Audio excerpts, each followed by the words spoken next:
ba? Ganda. Ang galing ni Kuya Chris. Kuya Chris Urbano. Yan yung kanyang Facebook. Kung gusto niyo po magpagawa din ng mga stickers or magpalagay ng mga design po. Ayan, so pupunta po kami ngayon kay Kuya Chris po ng Barangay Lawak, Tayug, Pangasinan.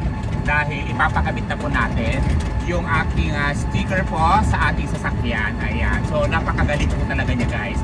Actually, ang dami ko na nakikita ng mga sasakyan na talaga nga namang ang ganda ng mga design. So finally, at nakilala ko nga po siya dahil po sa aking pinsan na si Mael, na tattoo artist din po. Ayan, sa mga mahilig ko magpatattoo dyan, i-contact na lang po ang kanyang Facebook. Ayan. At syempre, on the way na nga po kami. Kasama ko po ang aking mga, ano ba itong mga to? Si nanay ko, ang aking pinsan. At syempre, yung hindi fresh na pamangkin. Ayan. So, let's go! Okay na. So nandito na nga po kami sa bahay ni Kuya Chris Urbano dito sa Barangay Lawak, Tayug, Pangasinan, at ang dami-daming tao dito at natutuwa naman ako dahil sila po ay nanonood ng aking mga nakakalokang videos. Ayan si Kuya Chris at ang kanyang kapatid na napakabait at madaling kausap talaga. At kasama ko nga pala dyan ang aking lola, ang aking pinsan, ang aking pamangkin, at andyan din po ang asawa ni Kuya Chris na balita ko taga-Bataan daw. Oo, ang kanyang anak na napaka-pogi, napaka-brainy nga naman. Ayan, so sobrang excited na nga po ako kung ano ang magiging itsura ng aking bagong sasakyan. O, di ba? Unang dikit pa lang yan, pero tingnan mo naman aking mukha. O, di ba? Talagang sinuggest ko kay Kuya Chris, baka pwedeng yung paputi po ako dyan. So sabi niya, walang problema. O, di ba? So, ayan na, napakabilis, napakadali ng proseso. O, di ba? Shout out nga pala yung mga fans natin dyan sa Tayug. Oo, natutuwa ako dahil nabalitaan ko ang dami kong mga manonood dyan. Maraming salamat naman po sa inyo sa pagmamahal. Ganon! Ayan, so nandito na po tayo ngayon sa aming bahay at ipapakita ko na po sa inyo ang final look ng ating e-car. O, di ba? Nakakaloka. Talaga namang sobrang ganda. Kaya tingnan natin, o. So sa harap, pinalagyan ko talaga dito ng aking yan, picture ko. At syempre yung pangalan po ng aking social media accounts, the Vernacular Vlogs. Ayan. Di ba nang ganda? Tapos sa side by side naman, ganun din. May mukha ko, tsaka pangalan.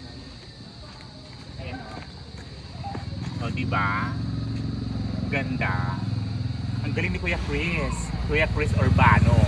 Yan yung kanyang Facebook. Kung gusto niyo pong magpagawa din ng mga stickers or magpalagay ng mga design po, gumagawa din po yan siya. Si Kuya Chris Urbano po ng Barangay Lawak, Tayug, Pangasinan. Diba? At sa other side din po, ganyan din. Dito, o guys, o. Ayan. So, pasensya na kayo sa aking itsura.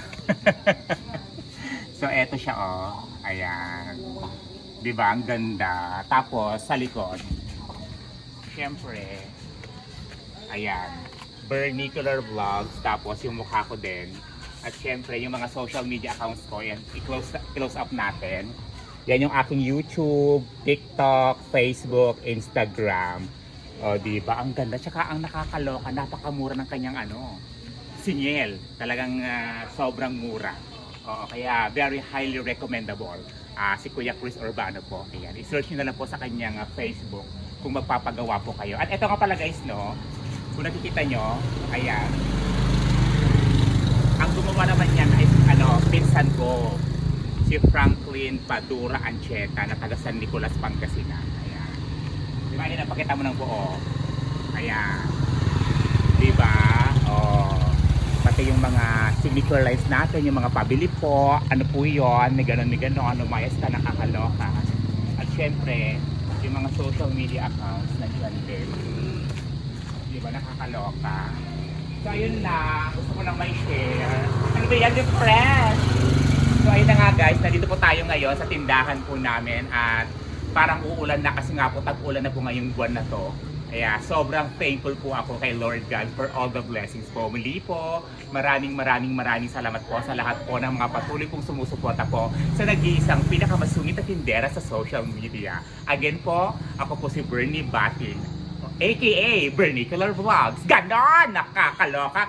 Fresh ka pa ba dyan?